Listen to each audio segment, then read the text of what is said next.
Hello, this is Patrick with New Jersey's Outdoor Adventures YouTube channel. Very excited to have Craig back on the channel today. You guys might remember him. He had that awesome hatchback square drop trailer and also the stealth trailer that slept up to 4 people. Today, he's gonna show us the Coffin camper. This is the Coffin camper.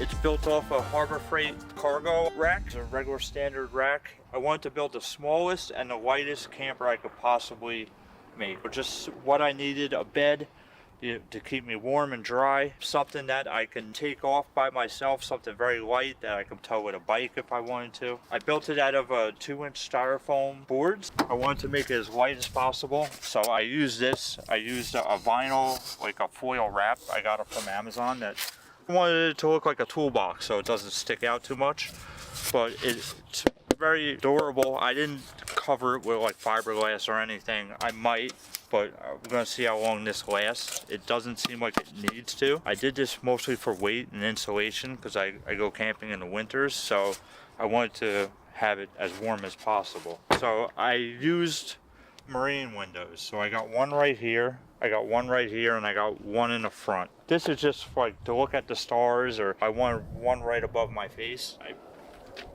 use this as trim I got from Home Depot. It's a fiberglass trim. I wrapped it in carbon fiber. I got solar lights up here and on either side. I put running lights on here and the front and also the other side.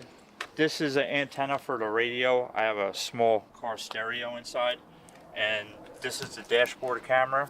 I have a little TV in there that I can watch outside. I have legs that pop out on both sides for when we take it off. I have these handles on the side. It usually takes 2 people to put it on and off the car. I have a small vent over here, 12-volt fan. I use a computer fan I had. It seems like it works good enough. I put the blinker lights and the running lights because it blocks my lights. So I just wanted to be as safe as possible. I don't want to get hit. So that's why I put the regular lights as a trailer. The benefit of making one of these that intrigued me so much is New Jersey's horrible with the register homemade trailers and stuff, and you got to register it and plates. You don't have to do any of that with this. No paperwork, nothing. It just attached to your car, you're done. Inside, I use a regular trailer door, eBay. They're very cheap. I always use them on my campers. So I got the window in here. I got one up there. This is a regular 24-inch foam mattress, a regular pillow. In there I got a dashboard. I have a temperature gauge in there to tell me what the temperature is inside and outside. I have a small radio on the one side. I have USB outlets and a voltmeter on the other side. The small TV, that's for the backup camera.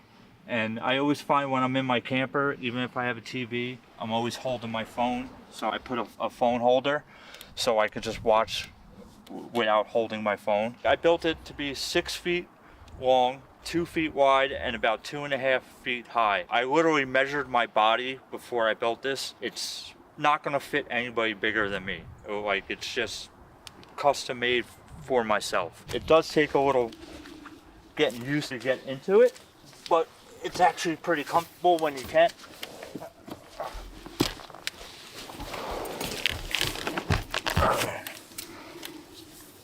So this is where I put the phone. So like that. So I have the radio. I have everything I need. I have lights. I always wanted to have a temperature to know how cold difference is, how warm it is in here. It's pretty much it. If I wanted to open the windows, I would have to do it from the outside or just leave them popped open a little bit and then just push them. I wanted this to be a simple camper. Simple, cheap, it's pretty much it. The camper weighs approximately 80 pounds. You could probably pick it up yourself, but it's a little bulky.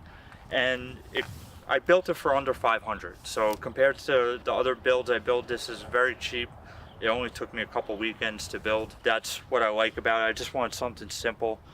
It doesn't have all the shower, it doesn't have the kitchen. I find when I go camping, I rarely use it. I just go camping for the weekend. Half the time we DoorDash to the campgrounds and stuff, so I just want something to keep you dry and warm. And that's the key, Craig, because you do have a hammock camper, right? Yeah. And you love and enjoy that. This is bigger than your hammock camper. Yeah. But you can't always use that. Yeah. When it's raining. So this is a really good option for someone. As long as someone has a hitch receiver on their vehicle, they could slide this in and go. Yeah. Is there anything that, like, any tips you want to give the viewers, that maybe some of the struggles that you had when you first started to design this? The complaints I have is the Harbor Freight trailer is a little shaky. The cargo hitch thing, I would strap it, try to make it a little sturdy if I took it far distance. The other complaint is the door. I would make the door, find the door, it's a lot longer. But other than that, it's exactly what I wanted. Just something simple. I decided not to put any batteries in it because I want to keep the weight down. I really don't want this thing heavy. So I just have a 12-volt car adapter going into my car. I could probably put a solar bank, a power bank, or I could put solar panels or something to supplement that, but I didn't want to put it in the actual camper to keep the weight down. Awesome tour. Love having you on the channel. You got a fan base. People love what you're doing out here. Well, this is Patrick with New Jersey's Outdoor Adventures YouTube channel. We'll see you soon.